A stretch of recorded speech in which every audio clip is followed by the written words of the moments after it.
My furry sister expects us to call her cat self and started meowing at us over dinner when we didn't, and now my parents want to disown her. My sister became a furry about 3 months ago out of the blue, and this really concerned me as well as my parents. We tried to ask her if anything was up, but she stated that she just felt like an animal, specifically a cat. She started buying a lot of things, such as large stuffed cat tails and attaching them to herself, and she also bought cat ears which she walked around with. She even went to school that way, and this resulted in her getting bullied by her classmates. We tried to talk to her, but she said she didn't care about the bullying. She was living her truth and other people were jealous of her bravery. I remember one night I went downstairs to get some water when I caught her on all fours drinking milk out of a bowl, and being super concerned I asked her what she was doing. She was wearing her tail and ears.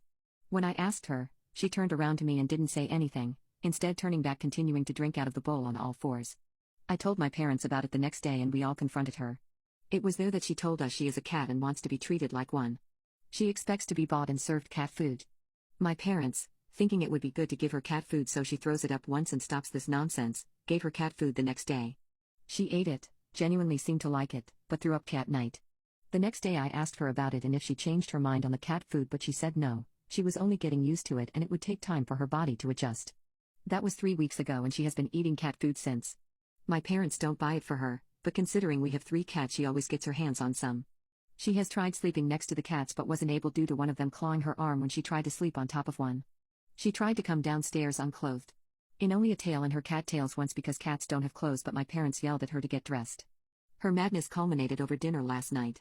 She was on the floor next to us eating cat food and my parents and I were allowed discussing what we should do with her. She seemed to pay no attention until my parents mentioned her name. That's when she interrupted. She stated that she no longer identifies as a human and would like her name to be Mrs. Whiskers. She told us we can refer to her as that or as cat self. My dad shot up and told her no, we will not be continuing her degeneracy anymore and yelled at her that she is going to therapy. My sister meowed at him in response and walked away on all fours. My mom right after asked my dad if he thinks they should just disown her. I piped in with a joke about giving her to the animal shelter, but my parents looked at me like I was out of pocket.